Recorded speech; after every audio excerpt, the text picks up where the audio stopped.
Well, hello everybody. It is Dennis and Andy with another movie review in a few. My God, we're making up for lost time. Twice in Ti- 1 week. I know, right? Well, we were late. We usually do them Friday morning, but we didn't get to see Dumb Money until Friday, so you know. But we watched the Shutter original VHS 85. Now, I'll be honest, Dennis told me about this movie. I've never even heard of this VHS series of movies. There's a bunch of them out there. So this for me was the first one I've watched. And the basic movie, if you don't know, is videotape is found and not found like present day, but back then. And it's an anthology. There's five short movies that comprise this. Damn, what was the running time? Do you remember? Hour 45 minutes. Okay, so hour 45 minutes. So you get you get a good chunk for each vignette of a short movie. So I mean that's what it is. Yeah, and Nothing it's different. This is a lower budget, horror anthology basically. I had to talk my wife and daughter into watching this, and and it's 85, so it's basically it's all about the VHS tape. There's there was originally apparently on the tape a documentary of a team of scientists from Stamer University, right. and they're studying this shape shifting being named Rory.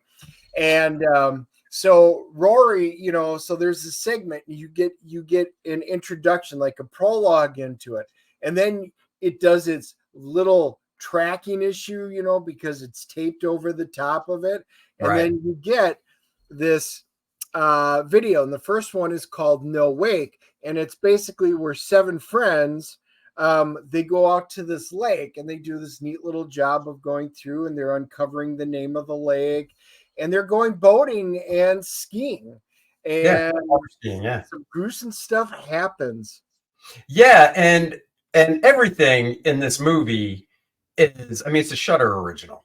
That kind of tells you everything you need to know because Shutter is known, if not just only supposed to be horror stuff on that app channel, whatever. Um, the reason I like this, and it's funny, people call stuff like this horror movies. It's hard for me to classify something like this like a horror movie because it's more of a gory hack and slash. But for the low budget this movie had, I got to tell you, the practical effects they did, I was, I just thought they were fantastic. In every little vignette, short story, I thought the practical effects were great. One of the stories after that, and this is all non-spoiler stuff. We'll of course do our spoiler review as well. Uh, one of the short stories took place. This is 1985 during the real life huge Mexico City earthquake. So that was interesting how they pulled that into it and wrote a story around that. Now, the only aggravating thing you could say about that story is you had to read all the captions because it was in Mexico, so everybody was speaking Spanish. Yeah, So we were watching it. yeah, So it's called God of Death, that segment, and it's in Mexico. And like I said, my family and I were watching it, and they're like, "Oh, my wife's only half watching it. She's kind of on her phone." And I'm like, "You got to read the subtitles." And I just burst out laughing. There were some really funny jokes and stuff, yeah, in it. But he really gave you the sense of claustrophobia as this film crew is down with the miners underground, and they show up and you can see some of the cracking and everything like that, and it really makes you feel like, wow.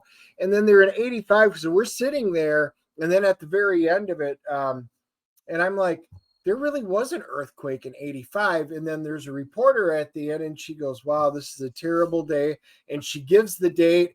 And I was like, 1985. I'm like, since you're on your phone, Google it quick. So she did, and lo and behold, that really was the date of that massive earthquake, yeah. with the aftershock down in Mexico City. Now, if you're September 19th. Yep, and if you still have that feeling of, you're around our age, you grew up in the 80s, but you still feel like, yeah, I know I'm in my 50s, but I still feel like a teenager every now and then. Well, you'll be happy to know that in that particular segment, you get to see some boobages and nudity. So there you go. It's worth it for that. Um, After that, I don't know if this is the right order or not, because they keep intermixing that whole. The next order is they scientific. do it flips over. It's there's another segment going back into Rory, the Yeah, shapeshifter, and then it's like, oh, and there's a doctor on there talking, and then it kicks over to the next one, and this one it's TKNOGD, which is interesting. And I was like, what? Basically, it's this VR lady who's giving, I think she's yeah. like a drama student or actor, and Oh, she's got a VR headset on, and that's interesting. and it's, the graphics for the VR, because she has the headset on, but there's also a big TV, so you can see what she sees in the VR world. And it's 1985, so you got these Atari looking, everything's boxy and Like Tron. square. Yeah, Tron looking graphics. It was interesting. It was definitely stuff I'm not into today, and I wasn't into back then. And I'm not talking about the special effects horror type stuff of this sequence. I'm just talking about the whole. It was like, it gave that feel of like Dennis said, the whole, one person play dramatic poetry reading over the top stuff. And I was never a fan of that crap. So when this chick dies, I don't really care. But once again, the way it all went down, I was like, oh, that's inventive. Um, and then yeah, you get back to the Rory stuff, and then after that, wasn't it it was the party with the house, you Yeah. know, So that, yeah. the So there's Rory, celebration. there's a third Rory section, and Yeah, then it's Ambrosia. And this is the interesting one because we'll talk about this more in the spoilers, but this is kind of the payoff from the first one. That's all I'm going to say, and until we get to the spoilers. yeah, This was pretty inventive as well, and also I thought very well done. yeah, it was. And yeah, the basic gist is there's a big family gathering, and somebody in the family is basically graduating, you could say, in the family to up to the level of some of the other family members. It's supposed to be like a Sweet 16. Yeah, so we'll just Or leave like it at that. if you were in Mexico. And then after that, some more Rory stuff, and that stuff just gets kind of deeper into the story of the shape changing thing, and the doctor's analyzing it, and it gets a little weird. You never even get it. It's really never explained where they, I don't believe, where they found this creature. Is it an alien? I don't think they ever explain it, or maybe if they did, I missed it. Um, that's the problem with this type of movie, is it gets a little confusing in that way. And then after that, you get to um, the last story, which is dealing with a couple detectives and some murders and stuff, and this real emo kid that has this VHS tape that kind of predicts the murders. Like the stuff on the VHS tape happens before the murders actually happen. So that's where the detectives are like, all right, what's going on here? Yeah, this segment's called Dream Kill, Yeah. and the cops are thinking when they get this tape that somebody has already had planned this murder, and they get there and it's really fresh, but yet the tape was, they got it a day beforehand, so they have to go digging into it. And again, great special effects, practical special effects, and it's a good one. We will talk about that more in the spoiler section, and then we end up with the final ending, the epilogue of Rory, and what really happens and what Rory kind of is, and yeah. But all in all, it's a interesting weave of tales that's in this. And anyway, let's give it our CGC grade so we can talk spoilers. All right, I'll go first. I'm giving it a Dennis, correct me if I'm in CGC rating. Until you get into the nines, you can't do different points, right? Like you, Right. like basically it goes 6, 6, 5, 7, 7, 5, 8. Oh, okay. So unfortunately, I can't go between a 6, 5 and a 7, so I'm going with a 6, 5. Um, it's only on Shutter, so it's not like I can say why did I go to the theater? It was fine. I will say there were points during it, and this is why I'm giving it a 6.5, where I was glad I was at home so I could grab a book, a funny book that was next to me, and not read it, but just kind of flip through it and look at it while the movie was going on as well.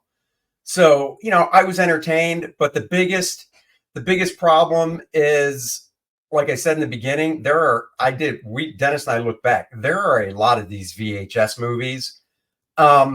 I got to be honest, it didn't hook me enough to go, oh man, I want to watch the other ones. So that's why I'm giving it a 6.5.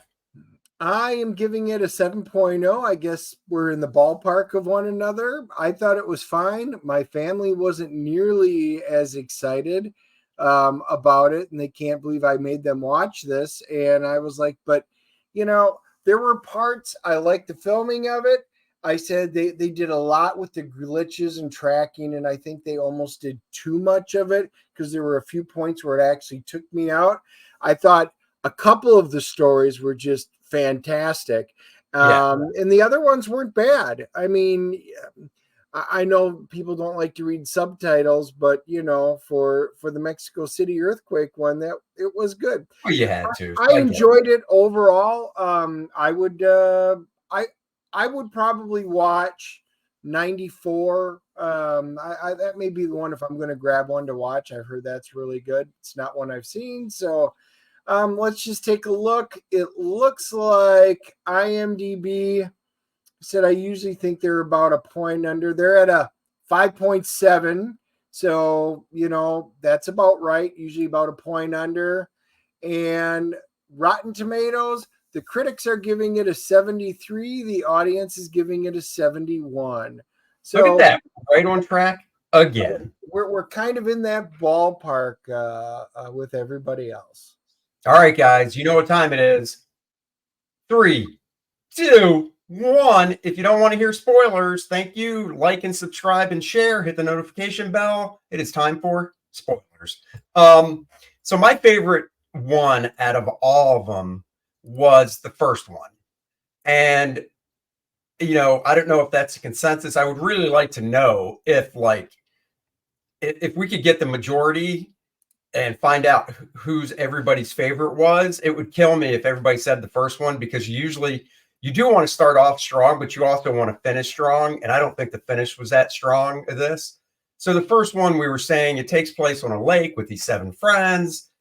It's just kind of weird. The lake, like Dennis said, they see the sign that's knocked down and covered in dirt. One of the guys that's filming sees a dead squirrel that has its guts torn out, and it's lying like right on the edge of the lake to the point of some of the water could hit it and stuff. That's how close it is. And, he calls like this girl over that, is out there. So it's a mixture of guys and girls, and is like, check this out. And she looks down. She's like, what? He's like, oh, that's weird. It's gone. So the dead squirrel's gone.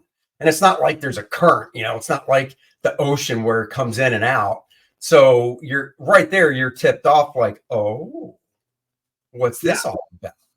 Yeah, and they're on the boat, and then all of a sudden, they're like, "Hey, there's a truck up there. Yeah. Like, why is there a truck up by the camper?" And you look at the truck, and all of a sudden, you can hear a distance. You can hear gunshot, but you can't really tell what it is out in the middle of the lake. And then all of a sudden, one of them goes down, boom, and then all of a sudden, you can hear, and then you hear it go zzz, and and they start dropping. They're getting pelted by bullets from somewhere. You're assuming the truck up there, and they wind up killing off everybody on the boat, except for the fact that within minutes, all of a sudden, the one guy who just got pelted in the chest, he's like, huh, and he wakes up, and then everybody starts waking up, and they're like, wait, what? And they're obviously all come back. They're trying to figure out what happened. They get back up there, and their two friends that stayed on shore, they're dead, also shot, but dead. They don't come back. And on the side, you see 7. And that's Right, all on the side of their RV. Yep. So you now know that the 2 that were killed in their tent that didn't come back had no connection to the water. They didn't touch the water. Yeah, and so, they had a squirt gun that they showed. They were squirting him in the mouth, the girl, and stuff on there. So there's this little orange-red squirt gun that becomes kind of important later.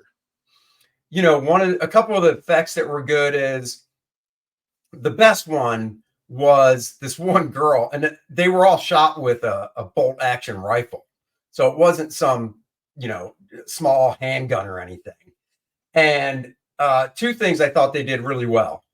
When they were on the boat, you'd actually hear the gunshot, and then it wasn't like lots of seconds because bullets travel fast, but you'd hear the gunshot, and then it was like a second, and then it would hit.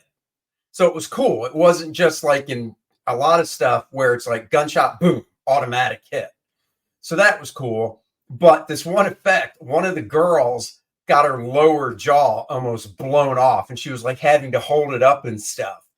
And that the thing I liked about the movie is all the effects look practical, traditional handmade effects.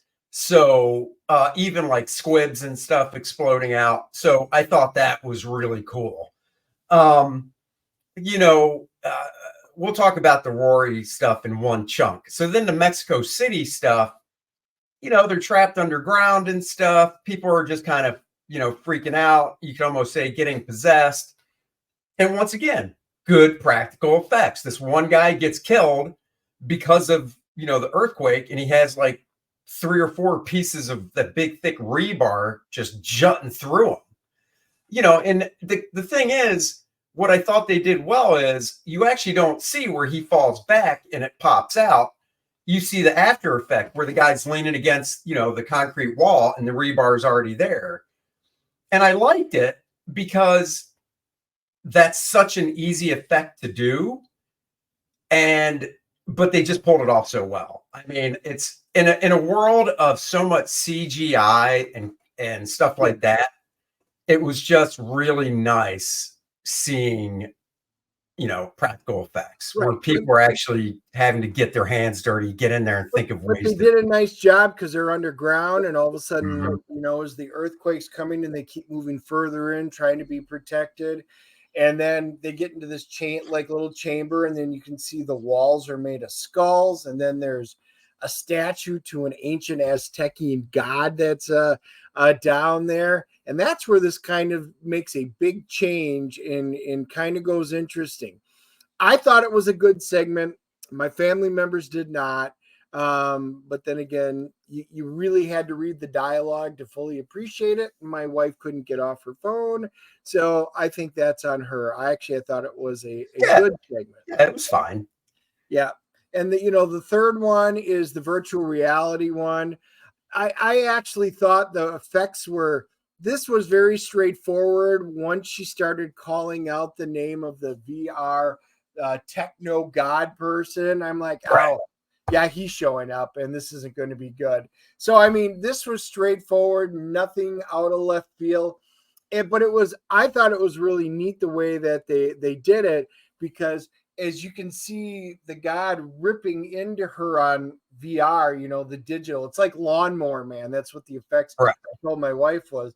And I said, and then you could see like her in real life, her leg gets ripped apart. And then all of a sudden you can see like her in the VR, her wrist goes missing. And then, they look down and her wrist is actually gone in real life. And then I think you mean her hand is gone. Yeah. Her hand goes missing and she just in real life just has a stump. But yeah, and then same thing happens with her leg. You can just see her standing there, and all of a sudden you can see like her leg in her pants leg, it just goes limp and it's like missing, and she falls and it gets on there. Again, the effects were great. It was straightforward. It was interesting. The fun thing about that was the audience members that are watching this this one person show performance. I got at the end, even though she's pretty torn up and she's obviously dead, and they pull the VR headset off, and like from here up is like her eyeballs, like no skin or flesh from like here up, because when she had the headset on, you can only see her mouth and stuff. The audience, they were freaked out, but they were almost kind of like, wow, what a great performance. Right. They're like, this is great special effects. And we were all doing the golf clap and, in the they didn't know how to react. So I thought that was cool. Yeah. And then Ambrosia, to me, Yeah. was the standout, because this is the full circle one. Yes. And this is the girl named Ruth, who was celebrating her coming into womanhood, like a bar mitzvah or a sweet 16. And she goes, unlike other people who have parties and stuff, they have a rite of passage. And the rite of passage is, and they go into really good detail, and it's very fun listening to the mom talk about it. They have to kill 7 people. And, she thanked her aunt for all the... They have the tattoos on their wrist after they do it, of the 7, Roman numeral 7. Yeah, the arsenic brownies and stuff. And then she filmed this on the videotape. So we get to see the videotape on a videotape of her going through, and it is the campers that are out there. She's the one who blows them away. Yeah, she's the shooter at the campsite. So it brings it all around, and then they go out into the driveway, and there's a little kid and stuff, it's part of the family, and he gets this water gun, and you see it's the water gun from the beginning of the movie that has the lake water in it, and he squirts the girl who did the shooting and stuff with it, and she's like, where'd you get that? Stop it. And then in the background on the street, you see the RV driving down the road, and he goes, I got it from these people in this RV, so you're like, oh. And then this was the second best one, I thought. What's cool is these people are weirdos, so the cops get, the cops are coming, like SWAT finds out and raids the house. So if you ever want to know, these were great effects as well. If you want to know what a SWAT raid looks like from the standpoint of the people getting blown away with the weapons SWAT guys use, well, this shows you, because some people, they're body shots, but some are in the head and stuff like that. But the cool part was this girl who's, celebrating and stuff, who did the shooting at the lake. She's in her bedroom, and her brother, I guess it's her brother or cousin, who's younger, who's doing the filming, has the camera on her, and he's basically, off camera going, we got to stop. We got to turn ourselves in. We can't do this. This is wrong, blah, blah, blah. She just takes her handgun and blows him away, right? Because she's all for it. So he falls to the ground, which means the camera's kind of tilted a little on the ground, and you hear the cops bust into the room, drop your gun. And of course she doesn't. So they fill her full of lead body shots. And then a few seconds later, she wakes back up and she's like, what the? And this is a nice effect. Once again, she takes her handgun, puts it under here, and you see it go out the top, and her head goes back. And then a second or two later, she's like, she's not dead. Hey, she's still up there, and they go and they wind up capture. It's cool. It is a really cool segment, and I know we got to wrap up, but Rory, which is the one that the whole thing at the beginning where you keep seeing the segments throughout it, it wraps up where you find out Rory has took the form of Gary, who he had actually never seen before, and that freaked him out. And the one scientist lady's like, we need to get out of here. You're breaking the rules. We can't do this. And at the end, it turns from, you're trying to figure out if it's an ET or if it's like a monster that they've gotten, but they're doing it. And this thing turns into a full horror monster movie at the end. It kind of goes crazy and starts killing everybody. It's actually, I think, a pretty neat payoff at the end. And he's the main doctor is still trying to have a conversation with it. Rory, stop! We can do it another way. And its big tentacles like so. I thought it was a good payoff. You know, it was See, interesting. I got it. That's where we'll disagree. I really hated the whole Rory stuff. It did nothing for me. So, I like and it. then the police stuff where they are interrogating the kid who has these dreams and these murders are already on the videotape before they happen. That was okay. You know, there were, once again, great practical effects. There's a big shootout in it in the police station that had some good stuff. So there you go, guys. And if you really want a great payoff, I recommend highly going to back Kor-Drath The Reckoning by Dennis and I. This book is going to the printer this week. It closes Monday night, 3 a.m. So technically that's Tuesday morning, but we're saying Monday night. It will be gone. It will be done. You want to go back it now so you don't miss out.